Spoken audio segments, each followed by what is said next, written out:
So there is an issue. People are very sensitive about arrogance, and the term has a justly negative connotation. And the term humility has, or humbleness, has a very positive connotation. And while I was teaching, I always was concerned that the negative reputation of arrogance and the positive reputation of humbleness was a danger to my students. And at the same time, I didn't want to argue to them that being arrogant was a good thing, because it's not. We justly dislike arrogant people. But if you have to err in one direction or the other, it makes sense to err in the direction of arrogance. And the reason is this. We all have the capacity to do things. If we look at the things that we might be capable of doing and we say, well, probably I couldn't accomplish that one. If we take the humble approach, then we will shoot low and we will never discover what we're actually truly capable of. If you overestimate what you might be capable of, well, then you are in danger of not reaching what you thought you were going to accomplish, but you will at least discover the limits of your capacity. So if you have to err in one of these directions, you want to err in the direction of overestimating what you may be capable of rather than underestimating it, just simply so that you discover what you can do. And I've always wondered if the value, the social value that we put on being humble was actually a mechanism to get people to self-sabotage. In other words, I don't want students to be humble. What I want them to be is accurate in assessing what they have accomplished and what it means. Mm-hmm. And in setting their goals, I want them to set goals high. And then maybe they surprise themselves and they exceed them, but if they've really set the goals high, maybe they don't quite achieve what they've set out to achieve, but at least they discover what they're capable of, and maybe they discover what they're really interested in.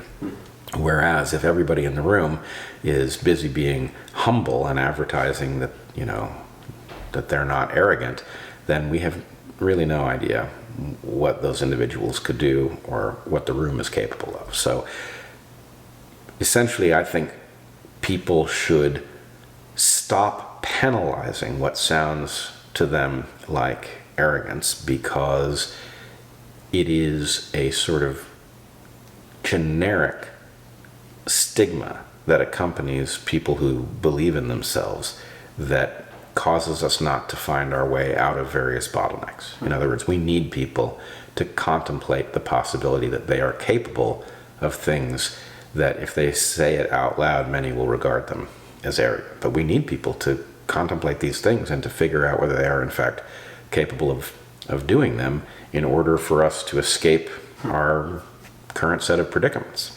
So, I don't know, give people a break as they assess what they might be capable of. And for God's sake, when you're raising kids or teaching students, don't teach them to be humble, right? You don't want them to be nasty, but teaching them to imagine that they are capable of less than they are actually capable of is educational malpractice. I've run into, in the creative world, I've run into people often mistaking ambitiousness with pretentiousness. Mm-hmm. Right? And it's weird in the art world because you have to be a little pretentious, and pretentious more has to do with what you seem to be rather than what you're trying to be. And so there's this optics, like it's good to have inner humility. There's positives to that. It's good to have, I don't know if arrogance is the right term. I would use more ambition or like you said, like aiming higher. Well, I'm not defending arrogance. I don't like arrogant people any more than the next person, but I often think that those who are dismissed as arrogant aren't really arrogant. What they are is ambitious in some, there's kinds of ambition that I really don't especially like. But somebody who is ambitious in the sense of trying to discover what might be possible, I don't want to get in that person's way. And I also don't want to imagine that I understand more about their process of discovering something new than I understand. I understand my process to an extent, but I'm inclined to give somebody who might have extraordinary capacity room to go about doing what they do in some way that may not make sense to me, because I'm interested in seeing what they can accomplish. We're all enhanced if they accomplish something good. And the irony here is that once somebody has succeeded in demonstrating that they have high capacity in some sense, once somebody has generated the object that nobody else could build, then we elevate their story. So it doesn't make sense for us to give them a hard time as they're trying to accomplish the thing, and then as soon as they've demonstrated that we were wrong and they were right about their ability to do it, then to turn them into heroes.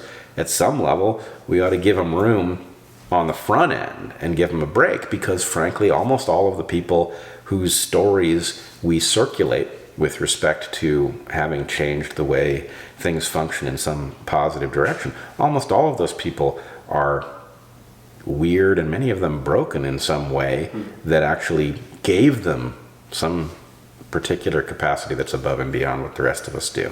So I must say I have a pet peeve about a system that just sort of generically encourages people to say out loud that they don't believe in themselves above some relatively common level. That's a mistake. I want to know what you think you might, I want to know your wildest idea and what your plan is for figuring out if it's true. And if you're constantly reviewing whether or not it would sound arrogant to even discuss such an idea, then you're self-sabotaging. And I guess what I don't want to do is I don't want to see self-sabotage taught to people as a sophistication. It's not sophisticated to self-sabotage. It is sophisticated to figure out what you might be capable of and then try and discover whether you were right. I think my brother quotes, I think it's Jim Watson, as saying something very close to, if you are going to attempt to accomplish something truly new, you will by definition be working on something that you're not qualified to work on. And well, the qualification itself doesn't exist. The qualification itself doesn't exist. And so at some level you're giving yourself permission. And it's one thing if somebody's life depends, if you're a surgeon and you have some clever idea for some new way to do something, life and limb may depend on whether your understanding is accurate, and so you have a different burden. But if you're a scientist and you have a kind of an out there idea about something that might be right, that might provide a lot of power if we could find it, and you hear in your mind people dismissing you as arrogant, that's a terribly hobbling thing to imagine. And so we ought to give people a break, and we ought to realize that working backwards from the stories that we like about people who accomplished things that others said couldn't be done, that those stories all involved people who believed in themselves in a way that if you forced them to say it out loud, you might recoil from, the Wright brothers thought they were going to win the battle to get to heavier than air flight, and they did. And I love the Wright brothers story because A, we know so much about what they did, and B, it's interesting that they were brothers, and we have a lot of documentary evidence of how they overcame all of the obstacles along the way. But at some level, they got very comfortable with the idea that they were going to beat a problem that had stymied so many other people, and we rightly herald them for it. But you can imagine contemporaries. If you didn't know whether the Wright brothers were going to succeed or fail, you could imagine that they were just arrogant guys who, for some reason, thought that they were going to take to the skies like birds, and that was hubris, and it's not. Is there some benefit to having that social resistance as somebody who's creative, or and creative in the broadest sense, somebody who's chasing down possibilities? Is there some sort of positive to be gotten from the ridicule that one receives, or those being considered a kook or arrogant or anything like that? Or you think that? That's a good question. I think there are a couple things going on. There are circumstances, maybe within a tight-knit group of people who are trying to accomplish something together. Some individual might try to gain more control over the project than was warranted by their relative capacities or something like that.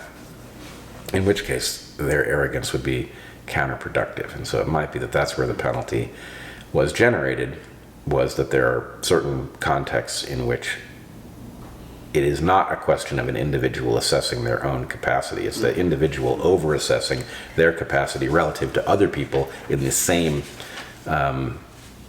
project who might be given the resources. So in other words, it could be a competitive modality rather than a question of what you really believe you yourself are capable of. It could be you're claiming capacity that you don't really have when somebody else might have that capacity, and they will be denied the resources because of your arrogance. Mm-hmm. So it might be that, and it also might be that it creates a kind of it might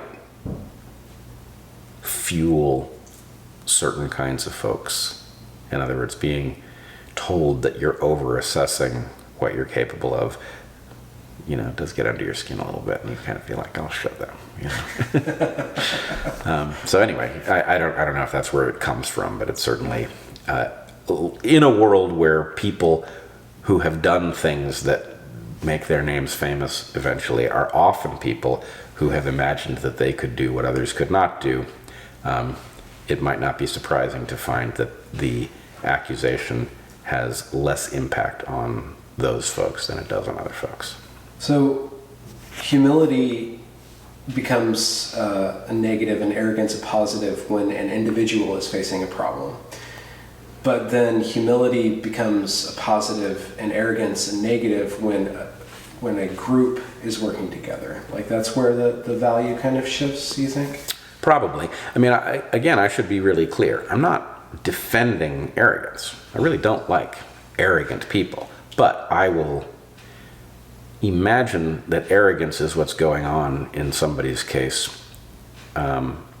only when there's good evidence that they're really overestimating what they're capable of in a way that they should be aware of.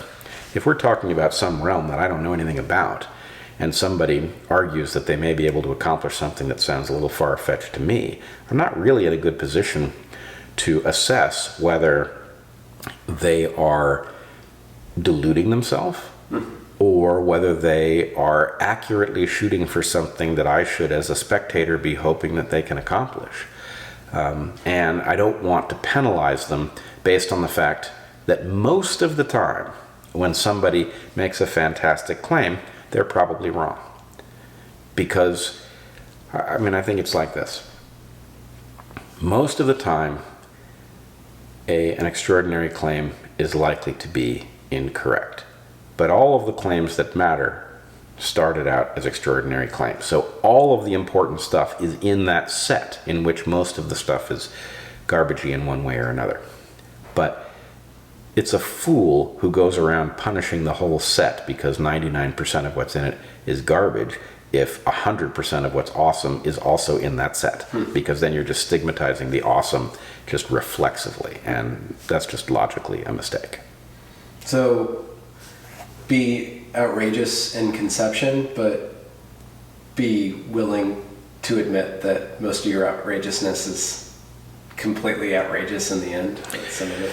Well, in interacting with really interesting, ultra-high capacity people, I do think it's fair to say that to a person, I believe, they have a way of phrasing things that allows you to know that they spot the unlikeliness of what they are claiming might be true, at the same time that they let you know why they think the limit might not really be the limit.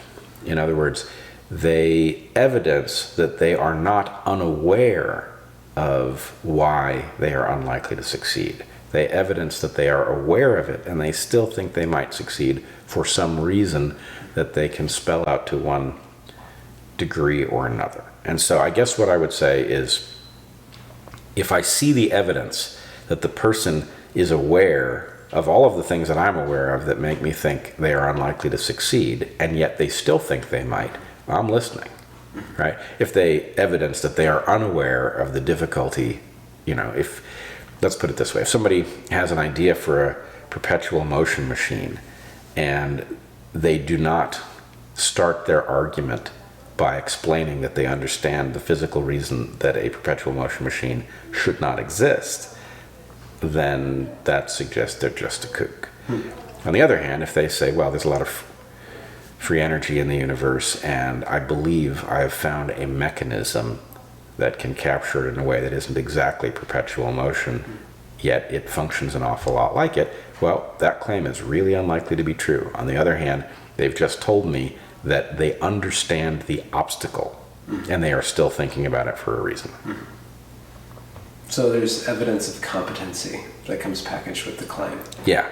It's a question of whether or not their desire to shoot for the impossible is motivated by naivete about why it's impossible, or by thinking that they see a gap in the completeness of our model.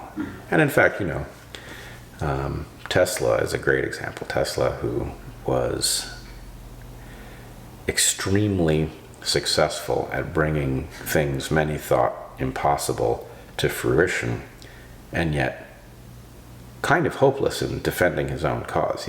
He and Edison are a wonderful comparison, because Edison was a brilliant businessman and ruthless and died very, very rich.